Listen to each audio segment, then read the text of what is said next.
Before we get into today's show, let me tell you about the latest deal from Mike Lindell, MyPillow. Once again, the big box stores have canceled their orders simply because they don't agree with Mike Lindell's politics. They don't like it because he supports President Trump. Well, he's going to pass that savings on to you. No more middleman. And boy, does he have some great deals on the Giza Dream sheets and the Percal bed sheets. Listen to this. Giza Dream queen size, normally $139.98. Your wholesale price, $69.99 when you use promo code Joey. King size, only $79.99. The Percal queen size, normally $89.98. Your wholesale price, $29.98 when you use promo code Joey. Just call 1-800-893-4059 or go to mypillow.com. Always use promo code Joey. Free shipping options available. This allotment's not going to last very long. When they're gone, they're gone.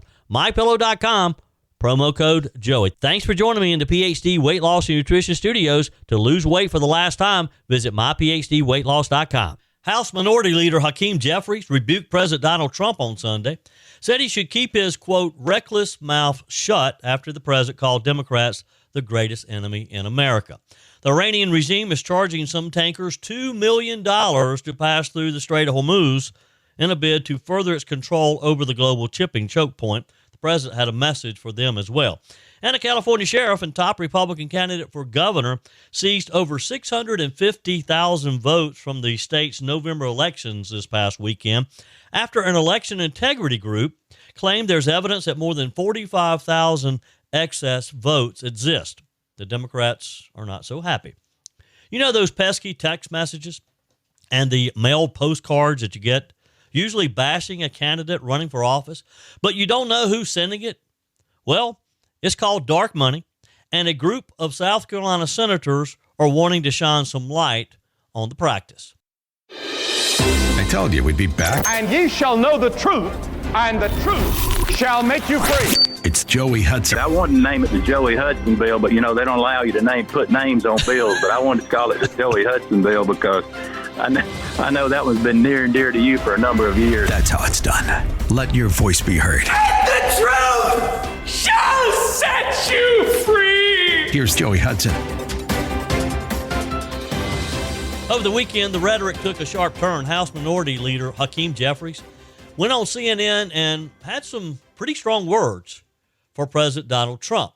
Jeffries said the president should keep his, quote, reckless mouth shut before he gets somebody killed. I want to ask you before I let you go about something the president just put on Truth Social this morning. He said, now with the death of Iran, the greatest enemy America has is the radical left, highly incompetent Democratic Party. Your response? Donald Trump should keep his reckless mouth shut before he gets somebody killed. Now, that's not exactly subtle. That's not nuanced. It's a direct shot. Now, what prompted this? Well, President Trump had posted on Truth Social calling Democrats the, quote, greatest enemy facing America, especially in the context of rising tensions overseas, including the situation with Iran, especially the situation with Iran. So what you're seeing here is not just disagreement, it's escalation of the narration. And it raises a bigger question for all of us watching this unfold. What happens when political language starts sounding less like a debate and more like combat? Well, let's step back for a moment, because underneath the headlines and all these sound bites, there are two major issues colliding here. First, national security. Second, the cost of that security here at home. Jeffries didn't just criticize the rhetoric. He also took aim at the administration's handling of the conflict and what it's costing us. He called it a reckless war of choice. That's a phrase we've heard before in American politics. It echoes debates going all the way back to Iraq and Afghanistan. Remember that? He pointed to some very real consequences. Gas prices rising. The Strait of Hormuz under pressure. The Americans once again asking, how did we get here? Well, to be fair, supporters of President Trump see this very differently. They argued that strength abroad prevents chaos. That decisive action keeps adversaries in check and on their soil, not here. And that hesitation, well, that invites danger. So you've got two competing worldviews here. One says this is necessary leadership. The other says this is an unnecessary conflict. And right now, there's no middle ground between these two divisive parties, the Democrats, Republicans. Let's talk about the economic angle for just a moment, because this is where it really hits home.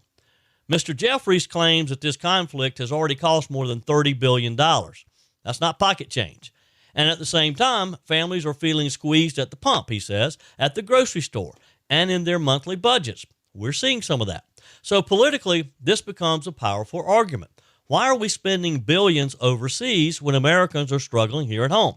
Now, again, supporters of the administration would counter that national defense is not optional, that peace is preserved through strength, and that instability in the Middle East has direct consequences for energy markets and global security. Now, that's true. But here's the reality. Voters are weighing both at the same time. Here's where things get a little more interesting. Mr. Jeffrey says Democrats are preparing to introduce a war powers resolution. That's a pretty big deal, because that's Congress essentially saying we want to say in how this conflict moves forward. We're going to have to weigh in here, Mr. President. You can't just do this alone. Constitutionally, that's exactly what Congress is supposed to do. But in today's political climate, it also becomes a test of party unity. Will Democrats stick together? We kind of know the answer to that. Will any Republicans break ranks? We probably know the answer to that too. And perhaps most importantly, will this actually change anything on the ground? There's the tone of the rhetoric. Let's go back to where we started. When you have the president calling the opposition party the greatest enemy and the opposition leader responding by saying the president should keep his mouth shut, that's not just politics anymore. It's a bit deeper. And I think a lot of Americans, whether they lean left or right, are looking at this and they're saying, is this really where we are? Because at the end of the day, we're still one country. We're still all of Americans. We still have to solve problems together. And when the language turns this sharp, this personal, becomes harder, not easier to find those solutions. So let me say this clearly. Disagreement is not the problem. We're supposed to disagree. It's common to disagree. That's how a republic works. But there's a difference between strong disagreement and the language that inflames and when it becomes personal attacks, as Hakeem Jeffries and Chuck Schumer are so good at. That's something both sides, yes, both sides are going to have to wrestle with, because we've had our fair share on the Republican side as well. So where does this go from here? Well, watch a few key things. Does Congress move forward with that war powers resolution? I don't think they have the votes. It's just going to be a lot of posturing on the Democrat side. Do gas prices continue to climb, and for how long, and how does that shape public opinion in this midterm election year? And maybe most importantly, does the rhetoric cool down, or does it escalate even further? I'd love to get your guess on that one. I know what I think, because right now, Washington isn't just divided, it's right on the edge. And for the American people watching all of this unfold, the question isn't just who's right. The question is, who's actually working to make our life better? How do we make this work so that everybody wins? So that the American people, our everyday lives are not disrupted. So that we go to school, we go to work, we go on vacation this summer. We can get on an airplane and not have to wait 3 or 4 hours in line at some major airport. There are a lot of things that are very disruptive right now for the American people because of the Iran war. Do we have to be here, though? Yes, we do. Because as the president has reminded us, if we didn't stop them now, and we saw over the weekend with some of the missiles they launched, supposedly they didn't have those missiles. They didn't have anything that would reach over 2,000 miles. A couple of the missiles they launched over the weekend made it 2,500 miles. So what else do they have that they haven't been telling us about? What have they been hiding from us? Probably a lot more than anybody knows. And that's why we have to see this to the end. That's why we have to make sure that they don't have the ability to have a nuclear weapon. And that's what President Trump is going to do along with our allies in Israel and other parts of the Middle East. We have to neutralize them to the point that we don't have to worry about them again in our lifetimes, in our children's lifetimes, in our grandchildren's lifetime.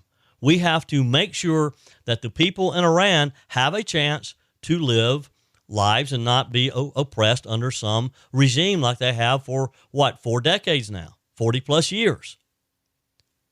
But the question is, Do we have the stomach and the appetite? Do Americans have the stomach and the appetite to see this through? Does Congress have the courage to let the president continue this and to see this through so that we make sure that we're all safe, that the world is safe, and that we won't be doing this again in 10 years or 20 years after Iran builds their weapons back?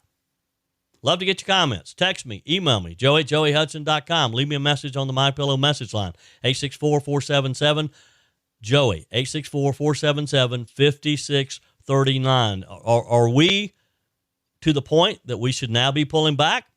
Or do we let the president continue? Does Congress rein in the president's war powers?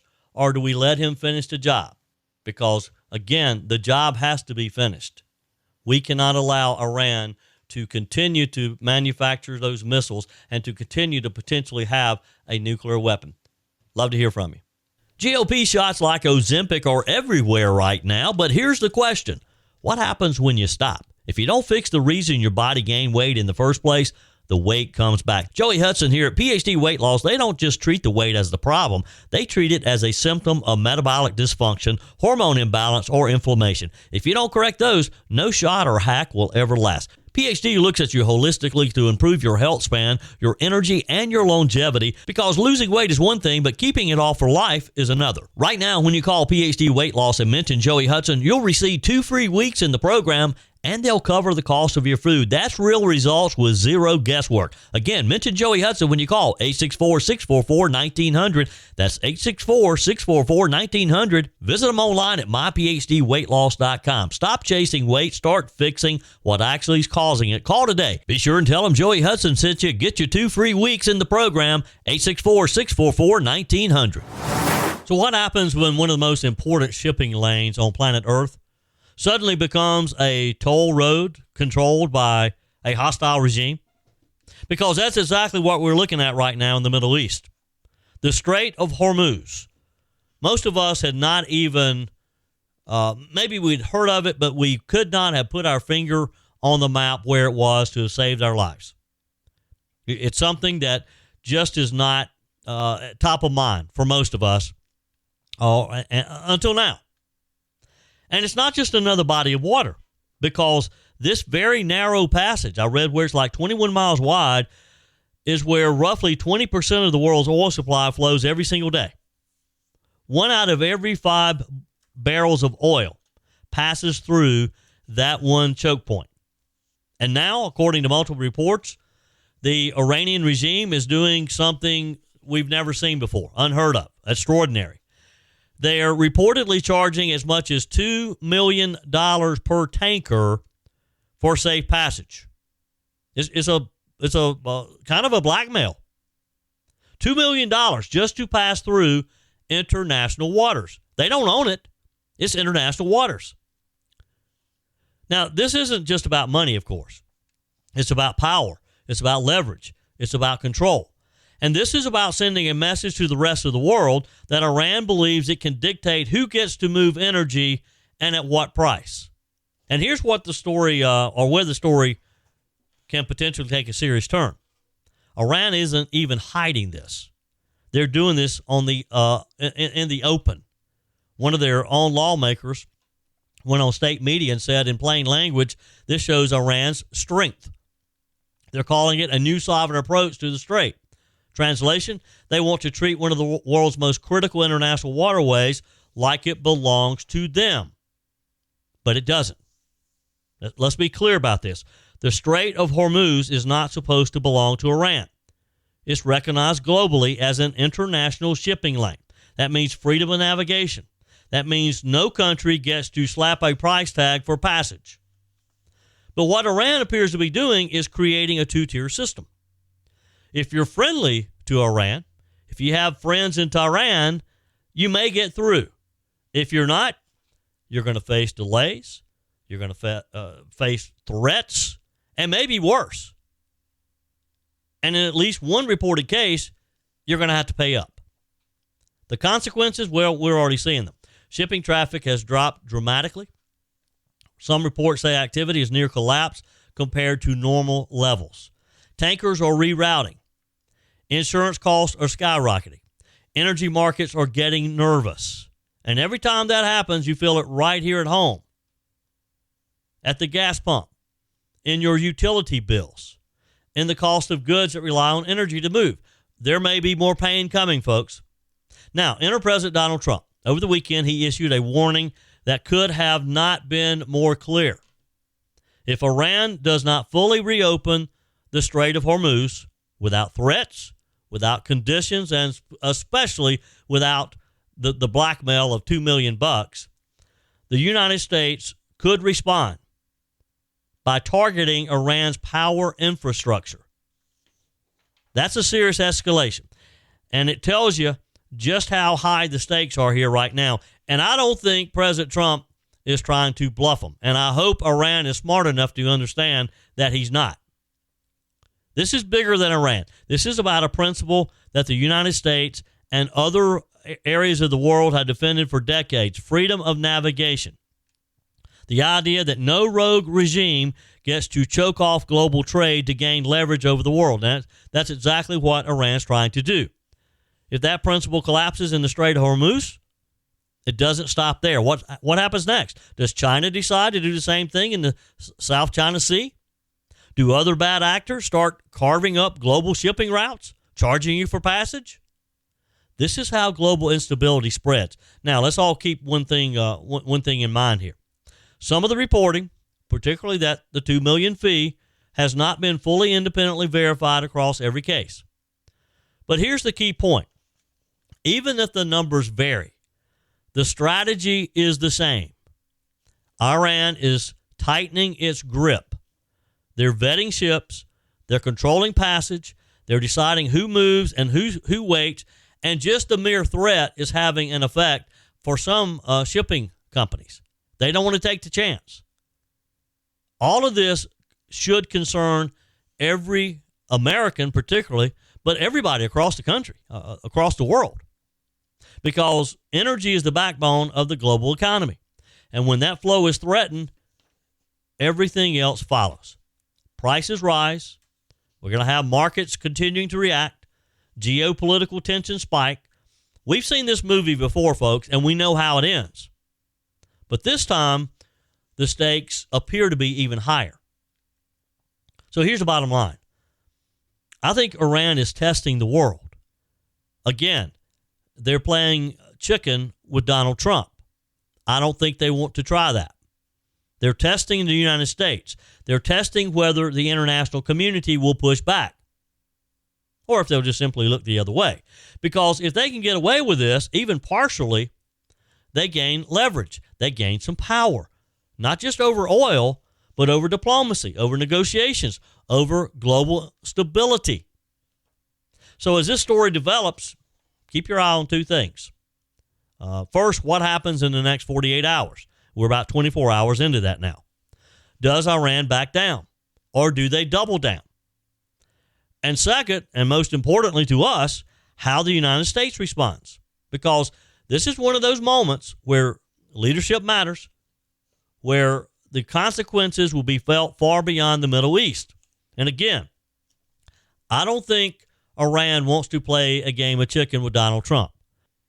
Do you? Do you think the president is playing a game of chicken? Do you think he's bluffing? Text me, email me, joe@joeyhudson.com. President Donald Trump mocked Senate Minority Leader Chuck Schumer for a bit of a gaffe that Schumer made on the Senate floor over the weekend. I got that story for you in a minute. First, let me tell you something. When you hear a story like we're hearing out of California, your first instinct might be to just roll your eyes and say, well, there they go again. It's California. Well, this one deserves a little closer look. We're going to jump into this before we get into the Chuck Schumer story. When we're talking about hundreds of thousands of votes, questions about election integrity, which is on the front of our minds, and a showdown between law enforcement and the political establishment in one of the bluest states in America, I think we need to kind of break it down a bit. Here's the story. A California sheriff, Riverside County Sheriff Chad Bianco, who just happens to be a leading Republican candidate for governor, has stepped right into the middle of a political firestorm. His office seized over 650,000 ballots tied to California's November election. Now you say, why did he do this?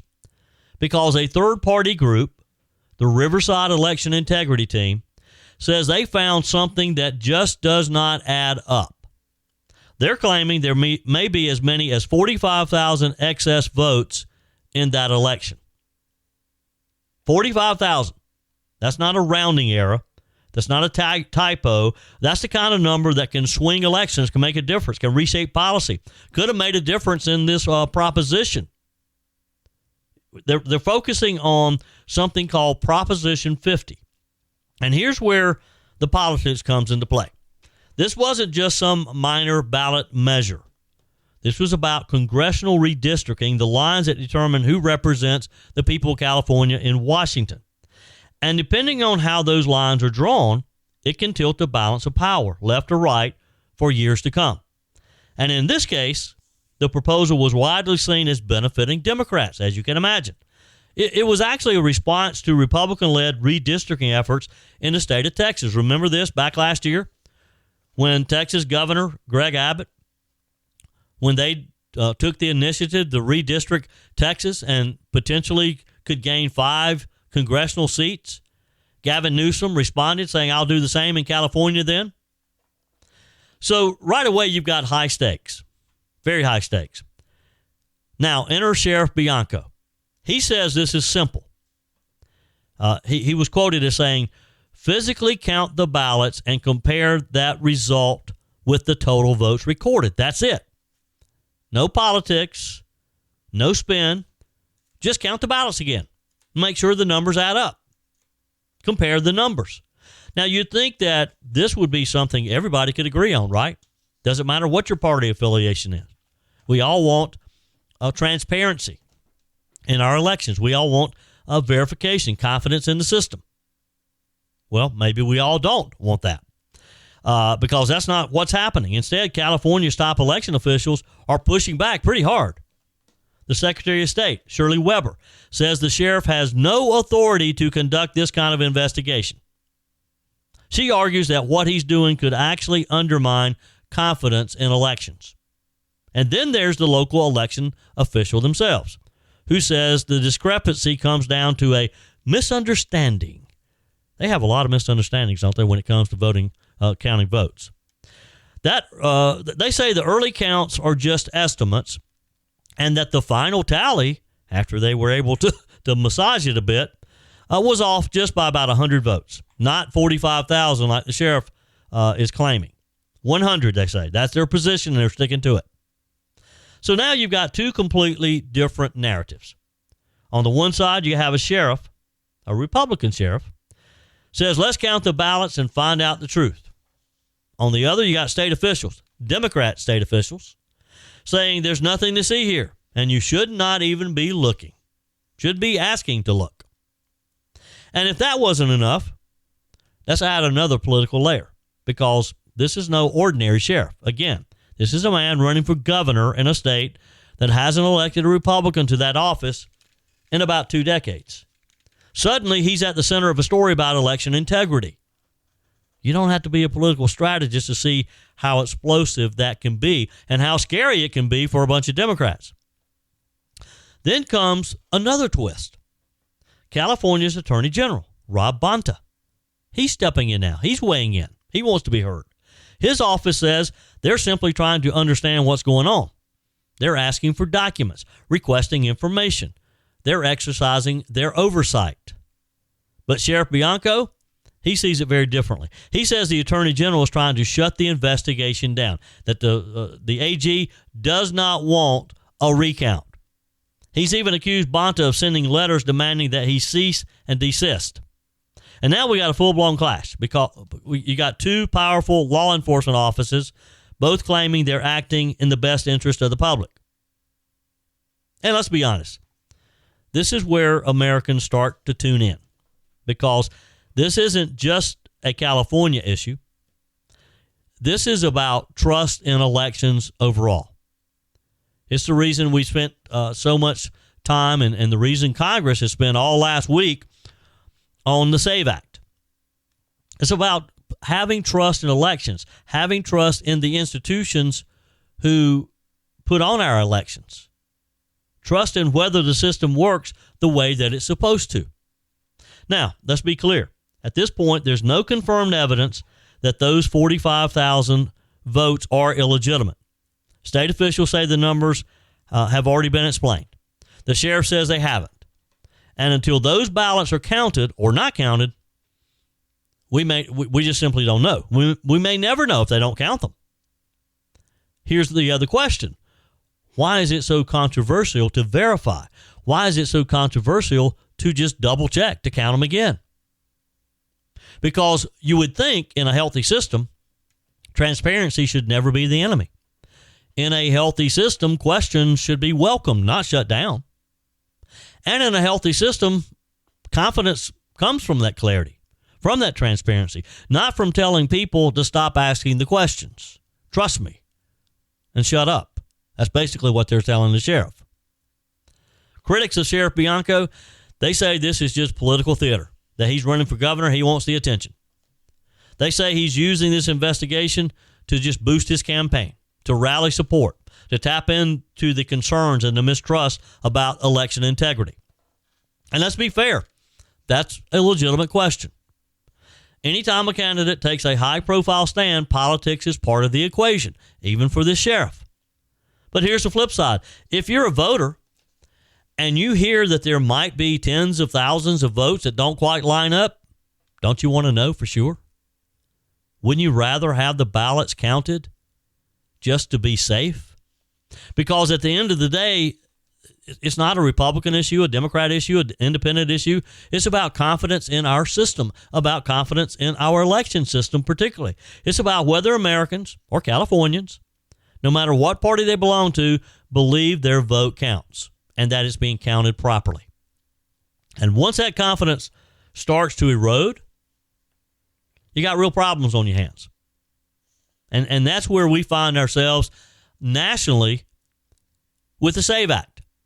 That's why 80+% of Americans believe that you should have to show an ID in order to vote. Prove you are who you say you are.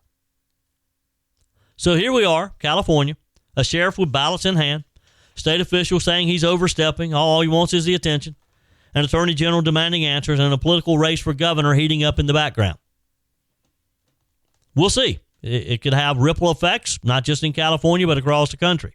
Because whether you live in Riverside or here in the Carolinas, we all have a stake in making sure elections are fair, transparent, and trusted for sure.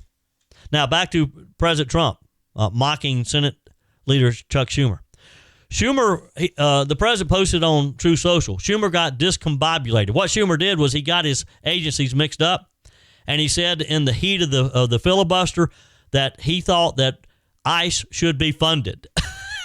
He meant TSA should be funded, but he misspoke, and it went crazy on social media. The president saying, yes, ICE is already funded. It was funded in the big, beautiful bill. And, of course, Schumer knows that. But, again, in the heat of the debate, he was saying, we must fund ICE now. Well, yes, Senator, we all agree on that. That's the reason you funded it in the big, beautiful bill. Look. There's no end in sight yet on where where DHS funding is going. The Democrats over the weekend wanted to carve out TSA because they know the pain that's being caused in the airports and how bad that looks. So they're wanting to fund just TSA and not the others. The Republicans voted not to do that. They're rolling the dice, taking a chance that the American people are understanding the games that the Democrats are playing. Let's hope they're right in this midterm election year. Your comments are welcome on the Furman Ford text line, 864-477-JOEY. That's 864-477-5639. Emails always welcome, joey@joeyhudson.com. Speaking of the Furman Ford text line, it's never been more important to support locally run businesses owned by people who actually live here in the upstate. Let me take a minute to talk with you about our friends at Furman Ford. If you're looking for a new vehicle, maybe a great pre-owned vehicle, one you can trust, or maybe you're looking to order that special vehicle. Either way, if you want a new one, a brand new one, or a pre-owned that you can trust, the folks at Furman Ford, they're there to help you. Their name is on the sign because their name is on the line, because every single transaction is important to them. Jim Furman, Matthew Furman. They do business the right way. When you stop by, when you give them a call, or maybe when you just send them a quick email, you're always going to have access to a member of the Furman Ford family. And by the way, they also offer great service, and you're not going to have to wait weeks and weeks to get it done. And you do not have had to purchase your vehicle at Furman Ford. Doesn't even have to be a Ford. They service all makes and models. Visit my friends at Furman Ford online at furmanford.com, furmanford.com. There's an issue being debated in the South Carolina Senate. Leading members of the Senate want to require political advocacy organizations to publicize their donor list, which is an attempt to what some senators are calling a tamp down on a growing number of anonymous attacks against incumbents and challengers by so-called dark money groups. One of the largest beneficiaries of the existing law is already spending money to defeat the bill, saying it impedes their right to free speech. Now, you've got these. You've gotten the text messages unsolicited. You have no idea where they're coming from or who's paying for them, and they're challenging a particular issue. They're challenging a candidate. You can delete it. You can mark it as spam, and it just comes back from another number. Does it annoy you like it annoys me? Now, if I do that in my business, then I could potentially be fined. I could get into a lot of trouble for sending unsolicited text messages. You get the same thing in your mailbox. You get these postcard type things, just blasting, attacking a particular candidate, and it's got some obscure name on it, and you have no idea of knowing who that really is and where that money's coming from, who's funding it. You know what I'm talking about? In South Carolina, candidates and political action committees are required to file regular reports with State Ethics Commission detailing the money they spent, how it was used, and where the money came from, who donated it, where they are, who they are. That's an important part of it, because you can tell if it's some rogue organization that George Soros, for example, may be funding for the Democrats or for the left. Contributors for candidates are also limited on how much they can give. It kind of keeps the playing field level. Now, there are ways around the rules. Like always, somebody finds an end around. By incorporating a so-called independent expenditure committee, donors and advocacy organizations can raise and spend as much money as they want in any manner they want in secret, so long as they do not coordinate or expressly tout an individual candidate. In recent years, dark money and the dark money attacks have been part of some of the state's most bitterly contested primary battles launched on behalf of candidates and industry groups to challenge candidates that fail to vote for their interest. Now, they're not supposed to be coordinating with the campaigns. They can get in trouble for that. But we also kind of know how that works too, don't we?